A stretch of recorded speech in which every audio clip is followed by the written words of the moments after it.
खुशियाँ जीवन बदलने वाली। हेलो दोस्तों, स्वागत करती हूँ अपने चैनल में। एक शादीशुदा जोड़ा था। शादी होने के कुछ सालों तक सब ठीक चल रहा था। वो बहुत खुश थे, लेकिन जैसे जैसे समय बीतने लगा इन पति पत्नी के भी जीवन में खुशियाँ कम होने लगी और उनकी जगह झगड़े, निराशा और दुख ने ले ली। पति पत्नी एक दूसरे से काफ़ी ज़्यादा प्रेम करते थे, इसीलिए वे चाहते थे कि उनका जीवन फिर से पहले की तरह खुशियों से भर जाए।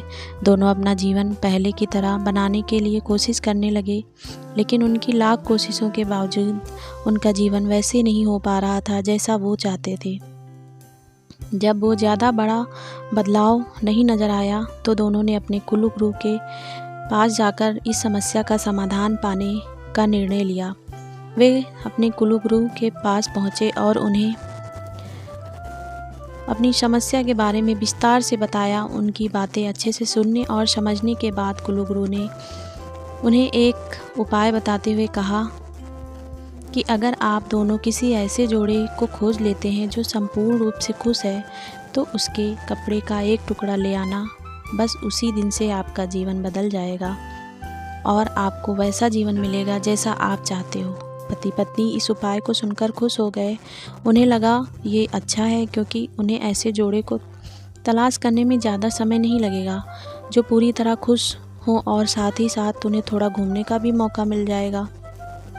इस जोड़े ने सोचा, सबसे ज़्यादा सुखी जोड़ा वही हो सकता है जिनके पास धन धान्य की कमी ना हो। इसीलिए उन्होंने सबसे पहले अपने राजा और रानी को मिलकर उनसे पूछना बेहतर समझा कि क्या वो संपूर्ण रूप से खुश है या नहीं। दोनों ने किसी तरह राजा और रानी को एक बार उनसे मिलने के लिए राजी कर लिया। जब वो दोनों राजा रानी को मिलने गए तो उनका काफ़ी अच्छे से स्वागत किया गया और खाने पीने को भी अच्छा खाना खिलाया गया। वे दोनों राजा रानी के साथ में बैठे थे। तब मौका देखकर उन्होंने राजा रानी से पूछ लिया कि क्या वो अपने जीवन में खुश हैं। राजा रानी दोनों ने कहा, हाँ बिल्कुल, वे दोनों जीवन में खुश हैं। राजा रानी का जवाब सुनकर जोड़े को खुशी हुई, लेकिन फिर भी उन्होंने आगे बढ़कर पूछा, क्या आप दोनों पूरी तरह से खुश हो?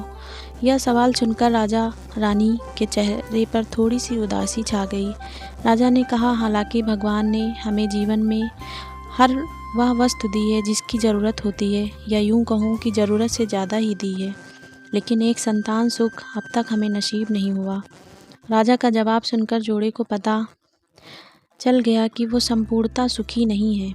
उन्होंने अपना सफ़र आगे जारी रखा। उन्हें पता चला कि उन्हें दूसरे राज्य में एक बहुत धनी सेठ है।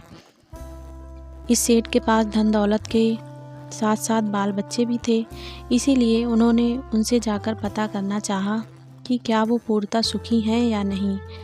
उनके घर पर 1-2 दिन रहने के बाद यही सवाल उनसे पूछने पर सेठ और सेठनी का कहना था कि सब कुछ होते हुए भी वह पूर्ण रूप से सुखी नहीं है, क्योंकि उनके 4-5 बच्चों को संभालने में उनका पूरा वक्त चला जाता है और उन्हें अपने जीवन में बाकी सुख भोगने के लिए कुछ समय नहीं मिल बचता है। पति पत्नी का जोड़ा वहाँ से भी निराश होकर निकला। वो अपनी जान पहचान और अनजाने कई लोगों से मिले, पर अंत में उन्हें यही पता चला कि सबके जीवन में कोई ना कोई ऐसी कुछ तो कमियां हैं जिनकी वजह से वो अपने आप को पूर्णतः सुखी नहीं समझते थे।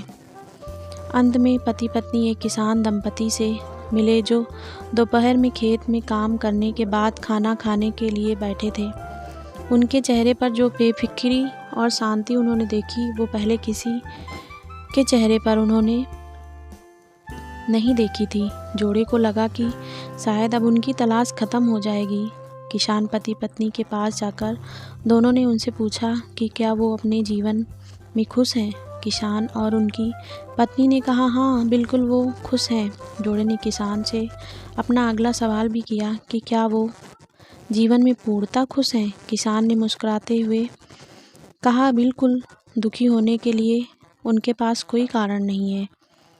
ऐसे ही हर तरह से सुखी दंपति की तलाश कर रहे जोड़े ने जब खुश होकर अपने सफ़र और कारण के बारे में बताते हुए किसान से उसके कपड़े का एक टुकड़ा मांगा, तब किसान चिंतित होकर बोला कि अगर उसके पास एक से ज़्यादा कपड़े होते तो वो ज़रूर उन्हें अपना कपड़ा फाड़ कर दे देता। इसका यह मतलब था कि किसान भी पूरी तरह से खुश नहीं था, क्योंकि उसको चिंता थी कि अगर उसका कपड़ा फट गया तो अगले दिन क्या पहनेगा।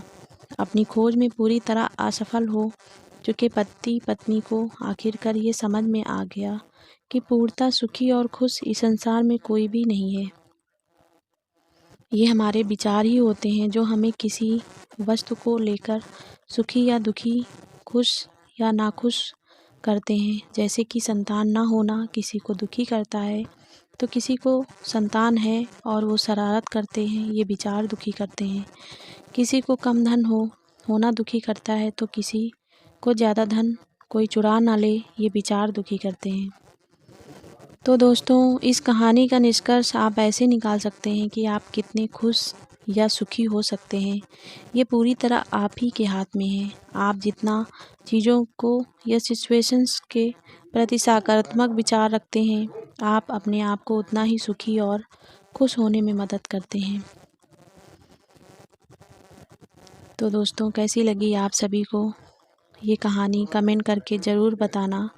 अगर वीडियो अच्छा लगा हो तो प्लीज़ वीडियो को लाइक करना और अपने दोस्तों के साथ शेयर भी करना। ऐसी ही और वीडियो के लिए प्लीज़ फ्रेंड्स हमारे चैनल को सब्सक्राइब कीजिएगा। आप सभी का बहुत बहुत धन्यवाद फ्रेंड्स, और अगर कोई त्रुटि हुई हो तो प्लीज़ हमें क्षमा करिएगा और अपना प्यार और सपोर्ट बनाए रखिएगा। एक बार फिर से दिल से आप सभी का बहुत बहुत धन्यवाद दोस्तों।